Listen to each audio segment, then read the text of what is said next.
What's going on, guys? This is Seth Ward here, and today I am back with some more college football prediction videos. And man, I can't believe that this Saturday or yesterday was the last regular season football games. And as you guys know, that the conference championships are upon us. And Michigan beats the Ohio State Buckeyes at the Big House. And of course, the game never disappoints. And this game was just insane. It was fun to watch. Some questionable calls here and there with the bobbled catch into the end zone. Possibly could have been an interception, but it wasn't. It was a touchdown by Roman Wilson.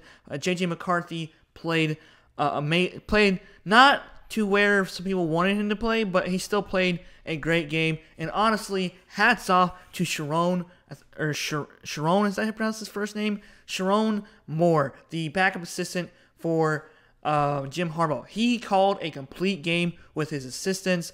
I hope that Zach Zinter dude, who's the offensive lineman, will get better soon. I know that's a season-ending injury.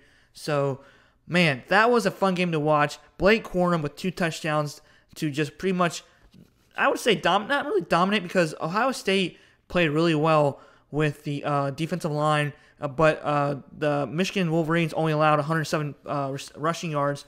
And I don't think they had a rushing touchdown. I can't remember, but I think they did.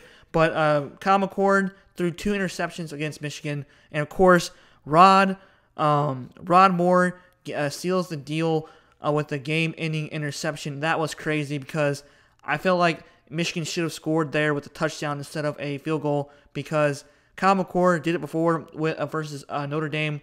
And that game was crazy to even and just wild. But Edwards and Orji played good moments too with Michigan's offense, and of course Rod Moore, and then Will Johnson. That's it. Yeah, Will Johnson.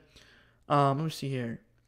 Yeah, Will Johnson also had an interception, who pretty much handled Marvin Harrison Jr., who scored 2 touchdowns, but still he played great. So overall, Michigan's defense only allowed 107 yards, which is pretty good. Against Ohio State, because they're pretty good running the ball as well. So, and then there is Iowa. We have Iowa. They won 13-10 against Nebraska when Nebraska was trying to be bowl eligible for the first time in a long time.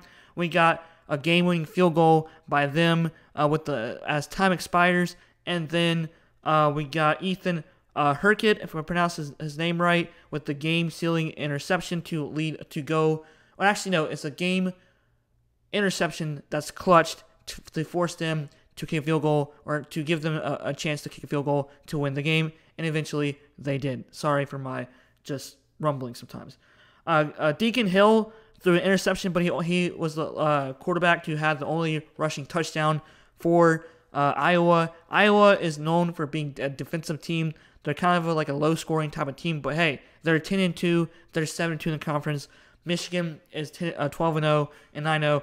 And I always like to say this for Iowa. Iowa is the type of team who is a college football playoff team's killer. They did it against Ohio State. They did it against Penn State. They sometimes can do it with Michigan. I would take them very seriously, because Iowa is a great football team, and you cannot underestimate them, because whenever you are trying to get to the college football playoffs, they are the type of team to beat you, pretty much.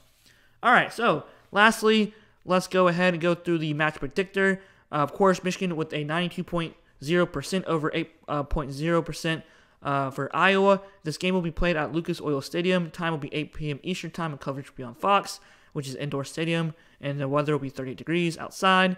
And of course, we have season leaders. J.J. McCarthy done a great job this year with 483 passing yards, 19 touchdowns, and 4 interceptions.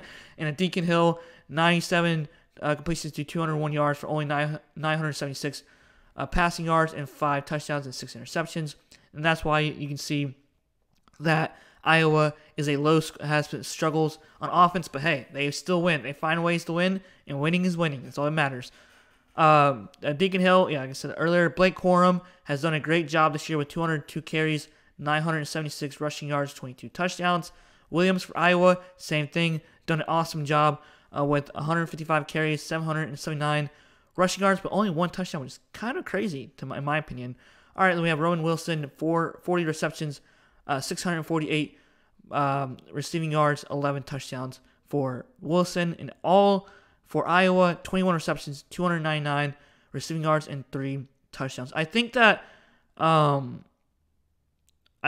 was it? Oh, yeah, Cade McNamara was supposed to be the guy for Iowa, but then he got hurt. So he talked all that, I think, trash in the beginning of the season, or threw shots at Michigan, because J.J. McCarthy was pretty much better than Cade McNamara.